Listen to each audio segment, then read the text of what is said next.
Tonight, when you open your wallet, you're holding 10,000 years of human anxiety in your hand. Money didn't start as coins, it started as debt. Roughly 12,000 years ago, humans settled down. They planted wheat, they stored grain, and for the first time, they had something to lose. A farmer in ancient Mesopotamia had extra barley. His neighbor had goats. They traded. But what if the neighbor didn't need barley right now? Debt was born. A clay tablet, a mark in wet clay. I owe you. That tablet was money before money existed. In 3500 BC, the Sumerians didn't have coins. They had ledgers. Temples kept the records. Priests were the first bankers. Your debt was written in the house of a god. That made it real. But clay tablets don't travel well. You couldn't carry your wealth in your pocket. So humans invented something you could hold. Shells, cowrie shells. They were small. They were hard to fake. And they were beautiful. For 4,000 years, shells were money across Africa, Asia, and the Pacific. A shell was worth a day's work. A string of shells was worth a life. But shells had a problem. You could only find them on certain beaches. That made them scarce. And scarcity became the whole game. In 600 BC, something changed forever. King Alyattes of Lydia stamped a lion onto a lump of electrum, the first coin. It wasn't just metal anymore. It was a promise. The king's face meant, this is real. This is worth something. And suddenly, money had a government. Coins spread like a virus. Greeks put owls on theirs. Romans put emperors. Chinese rulers put square holes in the center so you could string them on a rope.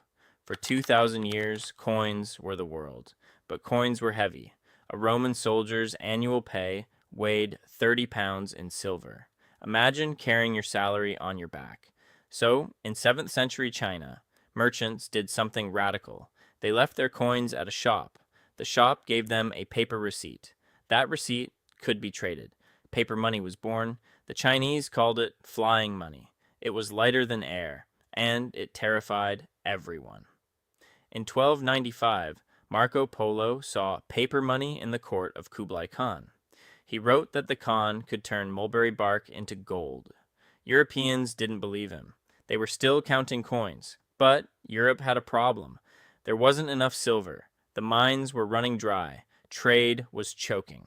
Then, in 1550, Spanish conquistadors found a mountain of silver in Potosí, Bolivia, the largest silver deposit on Earth. For 150 years, that mountain fed the world. Spanish galleons carried silver across the Atlantic. They traded it in China for silk and porcelain. One metal linked 3 continents. But Potosí was a graveyard. 8 million people died mining that silver. Your dollar has blood in its DNA. By 1717, Isaac Newton, yes, that Isaac Newton, set the price of gold in Britain. 1 ounce of gold. 21 shillings. The gold standard was born. Money was no longer just a promise, it was a weight, a fixed amount of metal. For 200 years, the world ran on gold. But gold is heavy too, and wars don't wait for ships to cross oceans. In 1862, the United States printed green paper to fund the Civil War. Greenbacks, not backed by gold, backed by nothing but trust. People hated them. They called them shin plasters, but they worked. The government said they were money, so they were. That was the secret all along. Money is whatever enough people agree it is. In 1944, the world gathered in Bretton Woods, New Hampshire. They built a new system. The US dollar would be backed by gold. Every other currency would be backed by the dollar. America held the keys. For 27 years, it worked. Then, on August 15th, 1971, Richard Nixon went on television. He said the U.S. would no longer exchange dollars for gold. The gold standard was dead. Money became pure belief, a number on a screen, a promise with no metal behind it. And here is the strangest part. It worked better. In 2008, a person named Satoshi Nakamoto published a 9-page paper. No one knew who they were. They might not exist. The paper described Bitcoin. digital coins, no government, no bank, just math.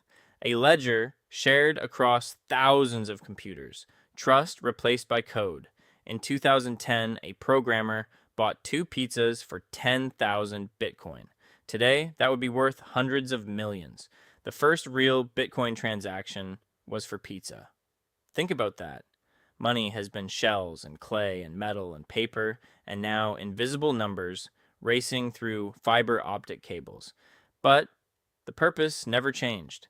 Money is a story we tell, so we don't have to trust each other directly. It is a substitute for memory, a way to store work across time, a promise that tomorrow someone will still want what you have today. The Lydian coin, the Chinese flying money, the greenback, the Bitcoin. They are all the same lie. And the lie works because we need it to. Because without it, we are back to barter, back to carrying goats across valleys, back to hoping the other person needs what we have when we need what they have. Money is not evil. Money is not good.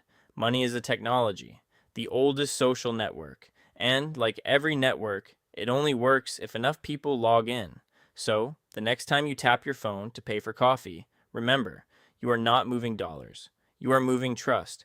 A 10,000-year-old idea that a mark, a shell, a coin, a bill, a number means something, because we all agreed it does.